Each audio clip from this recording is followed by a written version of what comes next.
What is going on, everybody? Jake Fantasy Headliners coming back at you week 16.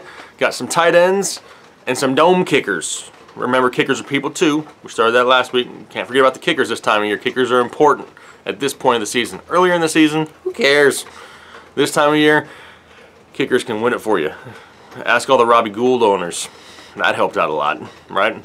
So, like I said, Jake Fantasy Headliners coming back at you, doing some individual videos still for our start sits. Me and Mac both doing videos this week, so make sure you check out Mac's videos also. Gives us a chance to both share our opinions without influencing either or. But we're going to be doing live stream videos together all throughout the week. We just did one the other day. It was fun. It was our first one. We had no idea what we were doing, but we figured it out. It's kind of what we do. We just wing it until we figure it out. We're football guys, not tech guys, but you know what? I can watch YouTube videos too, and I can figure out how to do things. Yes, I can. So we got another one coming up end of the week, Friday or Saturday. Haven't had it planned yet. Make sure you guys are keeping track with us, keeping up with us on Twitter. We'll post it on there exactly when it's going to be scheduled for. Get your questions ready, do some live Q&A, help you guys get your lineup set. For right now, though, we're going to be talking about a few tight ends and some kickers this week. Listen, at this point of the year, like I said in the past few weeks, if you got a starting tight end with a pulse, you're probably going to start him this week because there's not too many of them worth, 4 cents. I mean, there's a bunch of guys. It just came out that Travis Kelce's battling an illness. Sounds like he'll be okay, but it's just like one thing after another. You can't keep good tight ends. Hunter Henry was placed on IR. I mean, it's a revolving door. There may only be 10 tight ends, 10 or 12 worth starting in fantasy. So you're probably stuck with whoever you got because each team's probably got one good one. That's about it. But we're going to talk about a couple guys that we've been getting a lot of questions on. I'm not going to go into in-depth detail on them because if you got them, you're probably starting them. Like I said, Greg Olsen, though, Greg Olsen came back. Greg Olsen looked great. I will call myself out and said I had him as a sit last week just because he hadn't done anything. He didn't look healthy. He had one catch in like 3 weeks. Battling getting on the field because of the injury. Yeah, I didn't want to take the risk last week. Well, he showed out last week, and that showed me that he was ready to go. I have no issues starting Greg Olsen going forward. Yes, they're going to be going up against Tampa Bay, but they're at home in a must-win game. Cam is playing great. If you got Greg Olsen, you hung on to Greg Olsen, start Greg Olsen this week. Yes, can't go wrong. Right? Can't ever go wrong. I don't know, whatever. What about Jack motherfucking Doyle? You didn't think I was going to make it a video without talking about Jack Doyle, did you? That's like my boy. We need to get Jack Doyle on the show. If anybody has a way for me to get in contact with Jack Doyle, hit me up. I want to get a hold of Jack Doyle. I want him on the show. I mean, we gave him an awesome nickname that stuck out. We created 2 nicknames this year that have kind of, I can't say they've been mainstream, but they've grown. And that's Jack motherfucking Doyle and Honey Funchess of Oats out here in Carolina, Devin Funchess. You know what I mean? So, hey, if you got Jack Doyle, start Jack Doyle. They're going to be at Baltimore. Baltimore's run defense is way better than their secondary. Secondary's banged up. Indy's going to have to throw to stay in the game. And there's only a couple people to throw to in Indy, and that's Doyle and T.Y. I didn't put T.Y. on my start-sit video, but he's a sneaky play, especially in DFS leagues. I kind of think T.Y. may have a big game in him.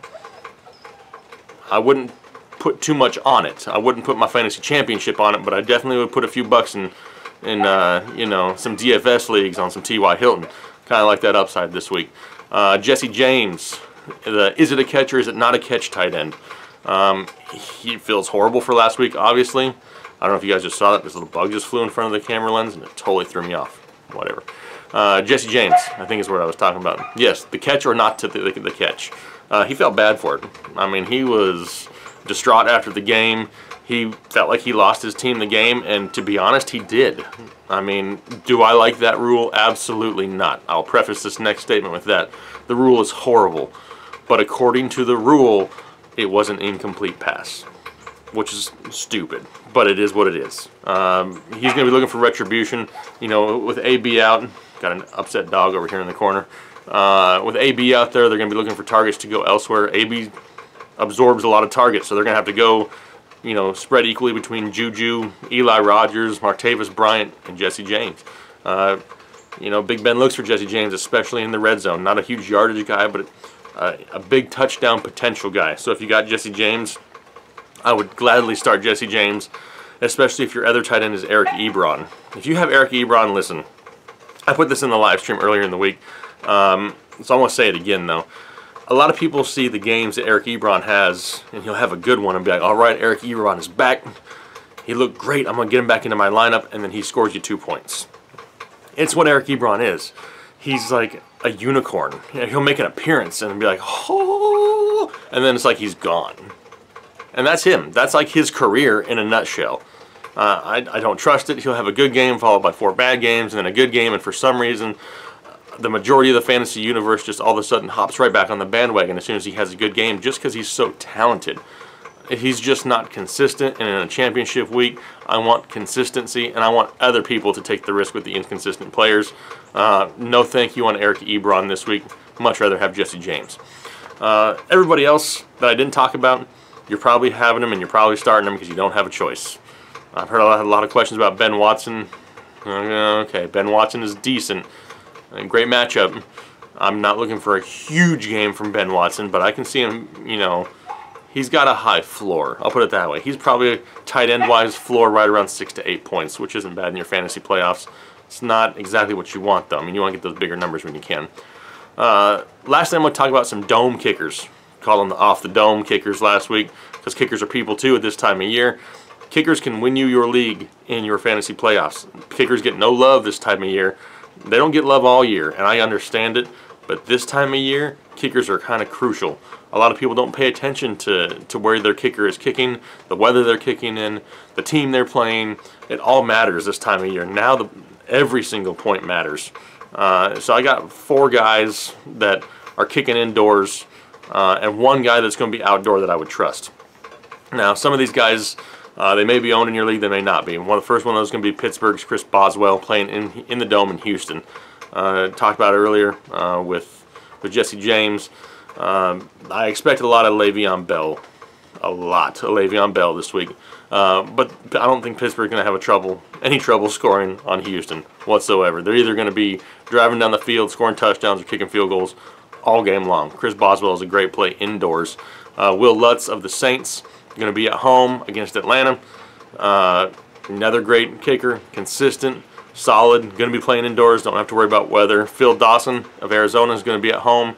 Another, solid kicker. I mean, he's like 612 years old, but he's consistent, so I'll take it. And then Matt Bryant, another one of the old man's club out there in Atlanta, playing against New Orleans in what could be a high-scoring game. You never know. We think games are going to be high-scoring, and then they're not. But another solid, consistent kicker. Harrison Butker. I got to say that slowly because I could totally mispronounce that. But Harrison Butker of the Chiefs, they're going to be playing at home, so they're outdoors. But if there's any outdoor kicker that I trust this week, it's going to be Harrison Butker. Dude has been solid all year long, capable of 20-point kicking games. Somebody that he can win you your fantasy championship. A few years back, I had Justin Tucker. I needed like a 50 or 60-yard field goal to win the championship, and he got it for me with like 9 seconds to go. This is the time of year where kicking is key. The whole rest of the season doesn't really matter. Now it matters. So pay attention to your kickers. Find out where they're playing. Look at the weather reports. If it's bad weather for your kicker, pick up a different kicker. It doesn't matter who it is as long as the weather is better outside. Take away that variable. You don't want no wind. You don't want no snow. You don't want no rain. If everything else is good, throw them in your lineup. So those were our tight ends and kickers. My tight ends and kickers. Make sure you guys are checking out Mac's videos.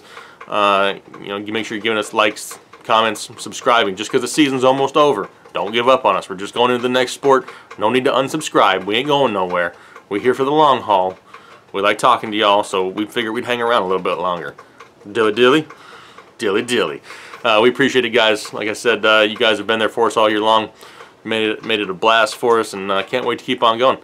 So make sure you check out Mac's videos. We got some live streams coming up end of the week. Make sure you check those out. Get your questions ready. Do some live Q&A with you guys. And don't forget to send us the embarrassing pictures of your league mates. If you had a bet going on, they had to wear a crazy t-shirt or do something crazy, and you want it shown to the world, send it to us, and I'll put it out there on Twitter for everybody to see.